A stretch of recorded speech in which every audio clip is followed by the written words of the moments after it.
El algoritmo de Instagram es un mercado cruel. Te vendes cosas que no sabías que necesitabas y te muestra verdades que preferirías nunca haber conocido. Mi padre, Ricardo, siempre fue mi pilar. Era de esos hombres que olían a madera pulida y café fuerte, que respondían a cada llamada y que, cuando prometían estar en casa para cenar, lo estaban. Llevaba más de 20 años casado con mi madre, Sofía. Teníamos la vida que yo creía que era la definición de estable, hipoteca pagada, cenas de domingo y la promesa implícita de que, sin importar lo que pasara en el mundo, nuestra casa era un refugio. Yo tenía 21 años, estudiando literatura a distancia, y en esa etapa de la vida en la que uno se da cuenta de que sus padres son personas imperfectas, pero la base seguía siendo sólida. La tarde en que todo se derrumbó no fue dramática. Yo estaba acostada en el sofá, con el televisor puesto en un documental sobre pingüinos del que no estaba prestando atención, haciendo el ritual de fin de semana, desplazar la pantalla táctil hacia el infinito. De repente, una cuenta sugerida. Una tal, Mía-Vidaplena. Normalmente ignoraría eso, pero algo en la foto de perfil, la luz, el tipo de edición, el fondo borroso, me recordó a una foto familiar de hace años. Hice clic, por puro aburrimiento. La mujer, Mía, era hermosa. Cabello color ébano, sonrisa amplia. Al principio, solo vi fotos de ella, viajes, comidas sofisticadas, ropa de lujo. Luego empecé a ver a los niños. Un niño de unos 8 años, y una niña de 4, con sus trenzas y su uniforme escolar. Y entonces, en el carrusel de una publicación marcada Vacaciones en familia, apareció. Mi respiración se detuvo. No era un parecido. No era un error. Era mi padre. Ricardo. Vestido con una ridícula camisa hawaiana que jamás se hubiera puesto en casa, sonriendo de una manera amplia y despreocupada que no le había visto desde que yo tenía 10 años.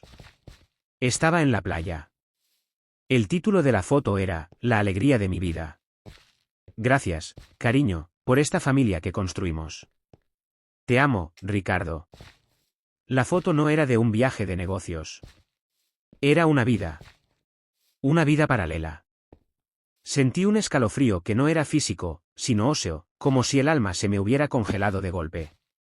Puse la mano sobre el pecho, esperando que el latido salvaje y errático se calmara. Me senté. Las manos me temblaron tanto que tuve que apoyar el teléfono sobre la mesa. Lo miré fijamente, como si la pantalla fuera a reconfigurarse y mostrarme un error del sistema operativo. Pero allí estaba, mi padre. Con su otra esposa. Con sus otros hijos. Era la crueldad moderna de la traición, se había esforzado por mantener la doble vida en secreto, pero un error en el etiquetado, o quizás la simple arrogancia de la felicidad descubierta, lo había puesto en la palma de mi mano. El siguiente paso fue la investigación, una necesidad tóxica de confirmar la pesadilla. Pasé las siguientes 4 horas como un detective digital, rastreando cada etiqueta, cada comentario, cada geolocalización. Ricardo siempre había tenido viajes de negocios, a otra ciudad, a 3 horas en tren. Mi madre lo aceptó. Eran periodos de intenso trabajo para mantener la estabilidad económica. Ahora lo entendía. No eran negocios, eran visitas a su otro hogar.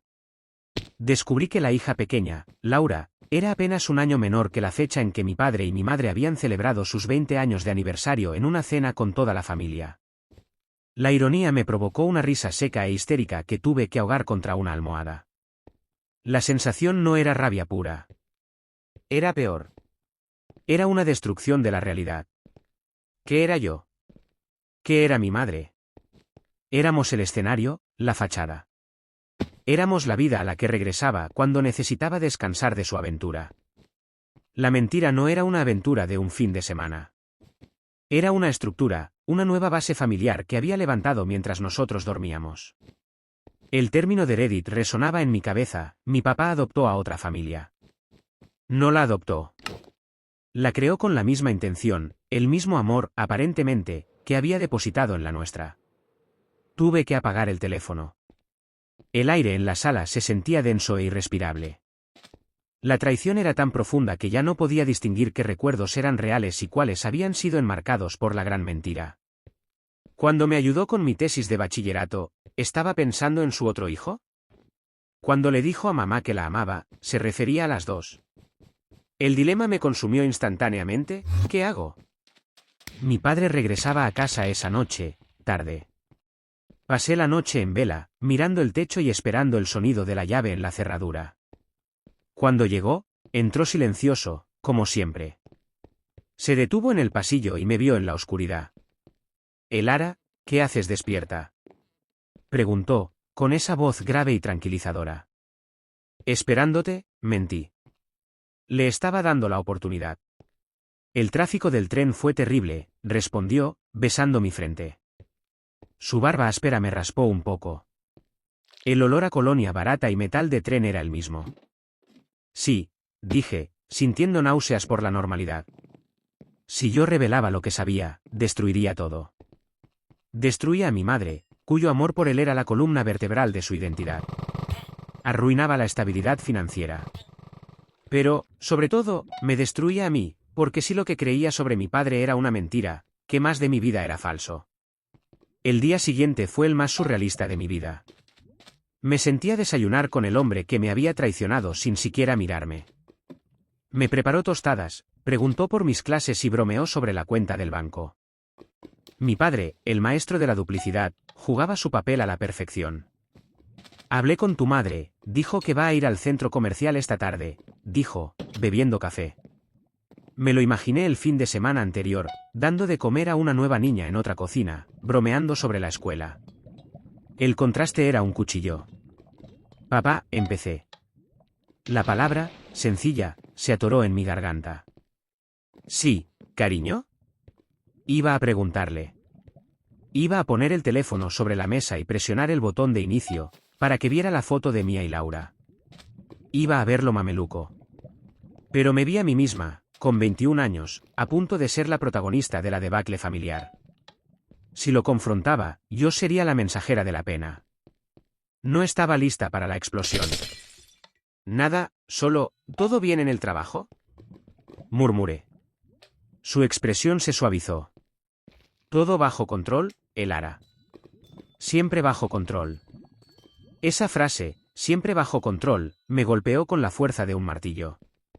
Para él, todo estaba bajo control. Había conseguido las dos vidas que quería. Me retiré del desayuno. No podía soportar su presencia. En mi habitación, me sentí completamente sola. No podía hablar con mis amigos, esto no era un problema de pareja, era la implosión de un linaje. Mi madre regresó esa tarde. Estaba feliz, tarareando. Me preguntó si quería ver el vestido que había comprado. Yo la miré, Sofía, una mujer noble y trabajadora, enamorada de la idea de su familia. ¿Cómo podía yo entregarle esta bomba? Decidí que el enfrentamiento debía ser privado, primero. Él merecía la oportunidad de proteger a su esposa, a mi madre, de la onda expansiva inicial. O quizás yo solo necesitaba la cobardía de no ser testigo de su colapso total. Espera hasta la noche. Mi madre estaba viendo su serie favorita en el salón.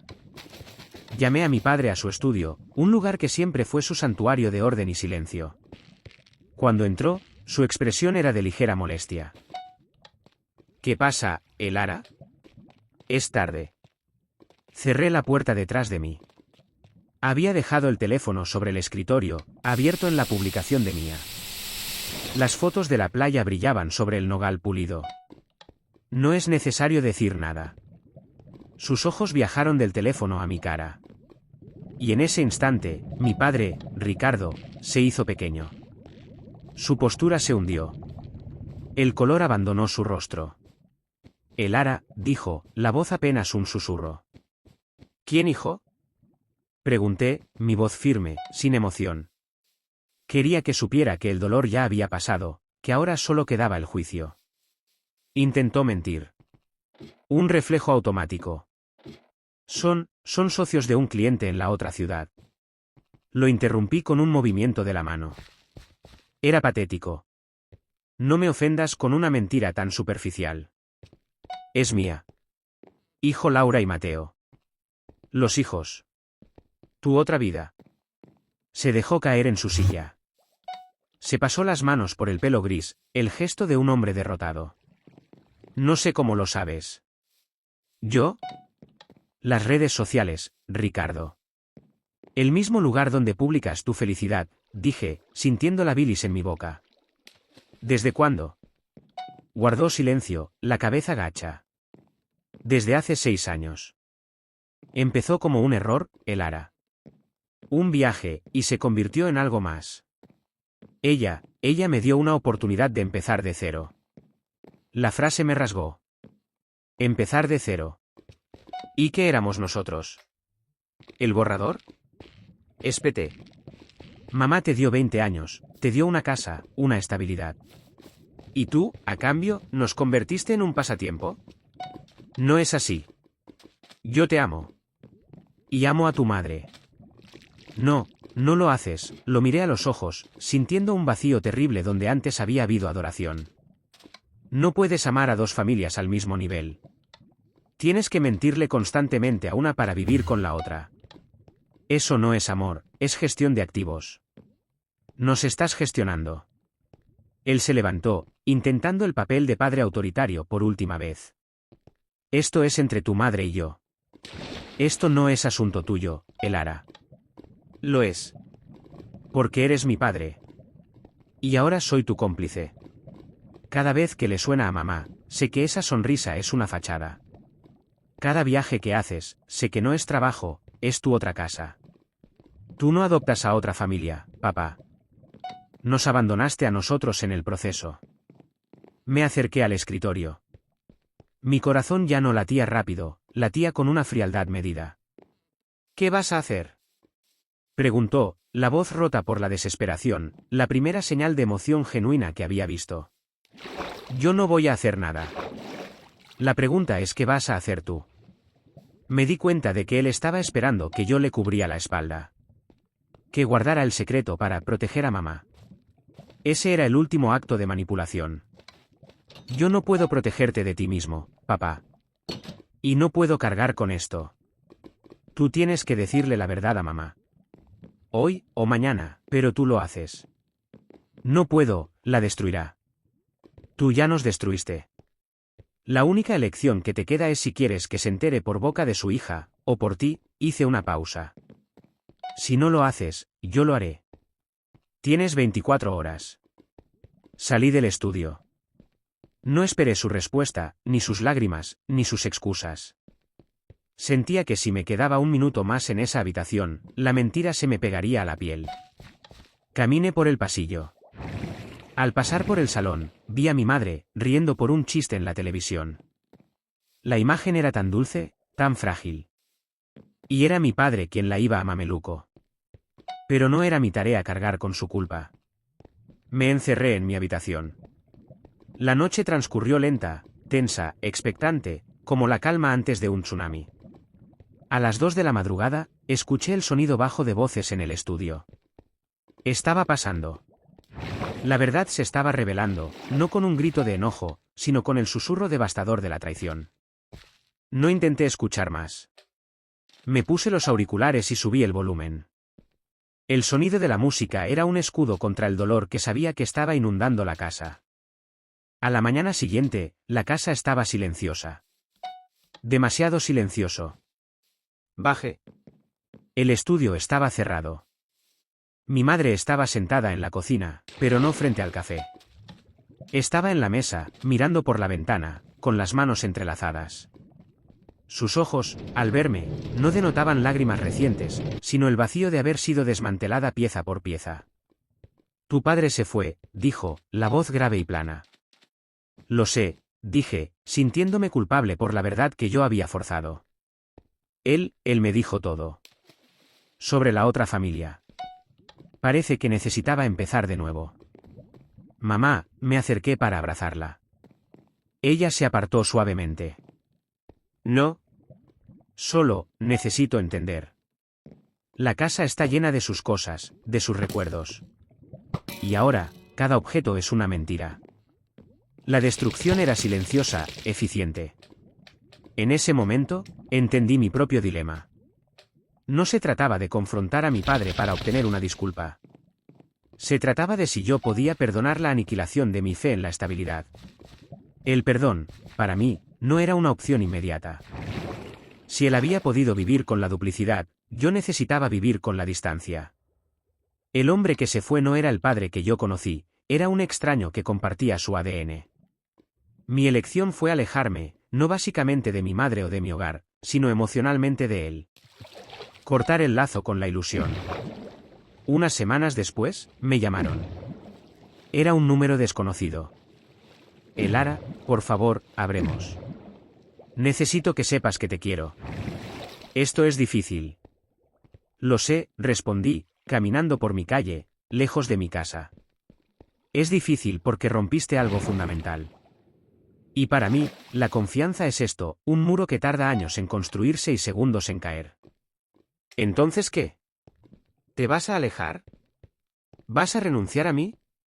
Renuncié a la idea de ti, papá. El hombre que veo ahora es un extraño que le mintió a su hija durante 6 años. Te tomaste la libertad de construir una nueva vida. Yo me tomaré la libertad de decidir quién forma parte de la mía. Colgué la llamada. El camino hacia la sanación sería largo, pavimentado probablemente con terapia y muchas conversaciones con mi madre. Pero el primer paso ya estaba dado, la verdad, aunque devastadora, habitaba ahora en nuestra casa. Y yo, por primera vez en mi vida, estaba aprendiendo a vivir sin el pilar que había resultado ser hueco, y a construir mi propia base sobre una tierra firme que solo yo podría garantizar. El algoritmo de la vida me había mostrado una verdad que me obligaba a crecer de golpe. Y lo haría. Sola,